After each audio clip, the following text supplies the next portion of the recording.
Hello, welcome back to my channel. So, thought I'd make a quick little video letting you know where I am on my hand project, or if I've given up, or what. Because lately, I have been making a lot of product review videos and very little updates on my prosthetic device. So, the reason for that is, you know, YouTube is kind of a publisher-perish environment. And the testing and iteration process on a device like this can be slow and tedious at times. And unfortunately, that's kind of where I'm at in this. You know, rather than just build multiple copies of this, I'm putting some time and use on this device just to kind of figure out the pluses and minuses of the design. Which, I mean, you know, that takes time. So I've been using this device for for about 4.5 months, I've been using this as my daily driver device. And, you know, I figured out several things that are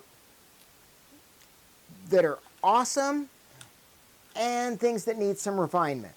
And I'm glad that I've, you know, put the time in and not just, you know, go ahead and just start building multiple copies. Because, you know, there's no real benefit in just copying the same mistakes. So this hand, I'm super excited to get started wearing. I've only got a couple more pieces to build for this one.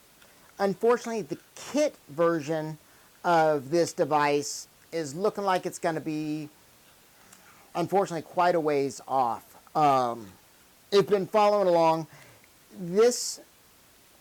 When I ordered all of these parts, it was to build the hand from the fingers to the wrist and the gimbal and Gaffney, you know, 1 and 2. And I really thought that I was close, or I thought it was going to be super workable. And now keep in mind, you know, this is not a dig against JLC PCB. They did a wonderful job on all the printed parts. The problem comes in that, you know, 3D printing, metal or plastic, is not machining. And, you know, that can be a tough concept for anybody that hasn't been in a machine shop and really knows what true accuracy is. I mean, like I've mentioned it in a previous video, you know, that the windows on the bases of the metacarpals, you know, they were all 10 thousandths small. But then they also had a variance of 25 thousandths from there. So you had, you know, one that was 0.010 small, and then you had one that was 35 thousandths small. So, I mean, that's like 3/4 of a millimeter. So, I mean, that's quite a bit off. Now, that's just part of the printing process. I mean, really, it's magical that they're even able to print this type of thing in metal and have it look anything like what it's supposed to in the first place. So, you know, so to be disappointed that something didn't come out, you know, 5/10 thousandths, really that's unrealistic. You know, the process just doesn't lend itself to that. So that leads me to say that the winder assembly, here, let me get a good shot for you there. The winder assembly is not ready for show in the DIY printed kit form. Like, even this one, you know, I probably put 4 or 5 hours into this, getting it tuned up to where it can even kind of go together as an assembly.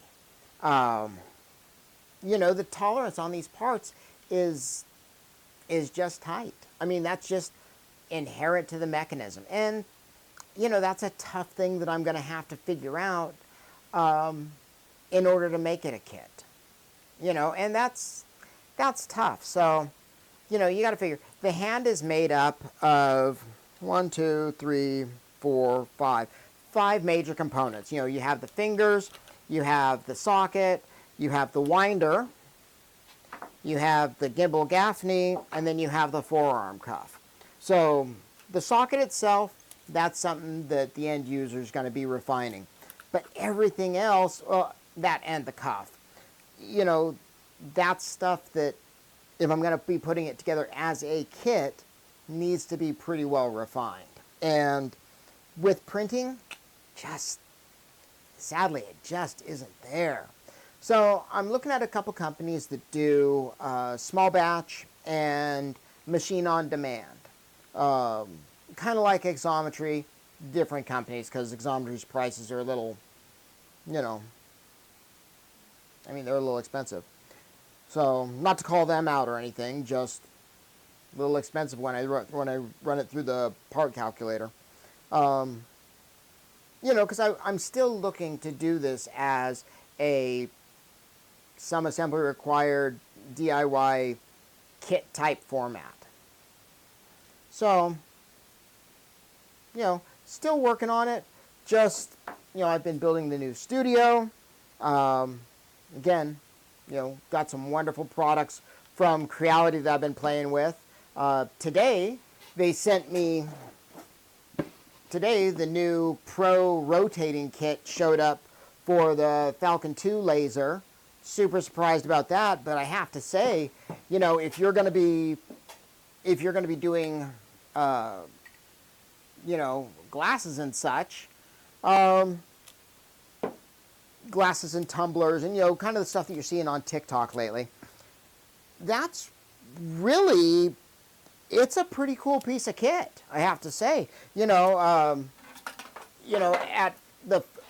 they sent me the contact roller of the 4th axis, and it worked. It would lose position every so often, but I have to say, if you're going to be doing, you know, the tumblers and glasses and type of thing, you know, the Pro rotating kit is where you're going to need to be if you're going to be doing that type of stuff in like a TikTok shop or an Etsy or something. So, I mean, I guess that's, you know, enough on that. But something that I also figured out with this laser, and, you know, those laser videos going to be coming up a couple days, maybe 2-3 days. But so it's supposed to be able to do laser part marking on stainless steel. And I was really interested to see if I could do laser part marking on the stainless parts that I got from Creality, or not from Creality, but from JLC PCB. And man, that's pretty cool. So I'm going to be able to do, let me get a quick little top-down shot. Not the best picture of this. I'll shoot a different B-roll of it for you, but gonna be kind of neat. I mean, I could see doing kind of like a pinstripe design on the fingers, just nice little subtle thing. But just that it's able to do that, you know, because this isn't real stainless. This is printed powder. Kind of a neat application, you know, because I mean, like, Creality sends me these things, and then it's up to me to kind of figure out how it's going to integrate into my flow. And, you know, because I'm not really, you know, the Etsy, artsy, crafty type thing, but if I can find like an industrial use for it, you know, part marking, it does a pretty darn good job at it. And, you know, the part mark is super durable on it. I mean, you'd have to go after it with like some sandpaper or something to get this part mark off, which pretty cool, but I can totally see doing it as like a pinstripe accent on my fingers and the rest of the components. You know, but other than that, it's going pretty good. It's slow. What I've been working on lately is forearm cuff assembly and how to get the stainless parts from JLC to integrate into a 3D printed forearm assembly. You know, because, you know, you need the metal part of the gimbal too. And you need, you know, the printed from the forearm. But that's if I'm going to continue doing it as a digital fabrication. I mean, in all honesty, I could have laid up and, you know, cast my residual limb, laid this up in composite, and been done with with a piece in the amount of time that I have in scanning and revision and then printing, even with Creality's K1 printer, which I have to say did a wonderful job on this. You know, I did this as basically 100% fill, just did it as multiple shells. And, you know, still took 4 hours to get, you know, both pieces, but, you know, still just amazes me that you're able to go from scan to print, and dimensionally it's, I mean, it's not the best fitting in the world, but it's pretty close. So I guess that's what I have for you today. You know, kind of thought I should be making a video letting you know where I am on the project, you know, letting you know that I haven't just, you know, gone off and now I'm going to be, you know, a printer review channel. No, I'm just doing it to stay relevant in the eyes of YouTube. Because I mean, like, as it is, if I take a couple weeks off, you know, I end up losing a couple thousand subs. So, you know, I don't really want to be doing that. So I gotta, I guess, publish or perish. Let me know what you think in the comment section. If you guys are only interested in seeing me do the prosthetic hand stuff and you don't really have interest in the product reviews, let me know. You know, because I'd hate to be making videos that you guys are just like, rah, I'm not going to watch that. You know, I make way more, I make way more money turning dials in the shop than I do making YouTube. But I think karmically, I do way more good in the world doing YouTube than I do turning dials in the shop. Let me know what you think in the comment section. Thanks for watching.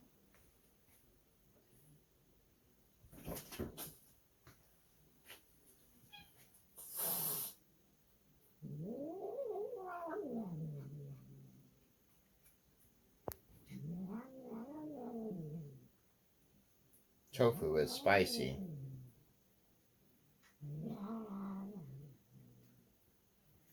And the boys are not sure what to do.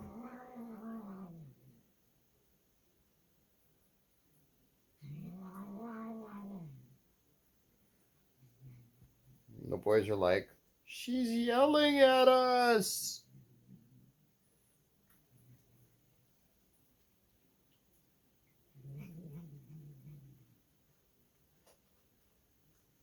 We will wait here until she's done. What's up, buddy?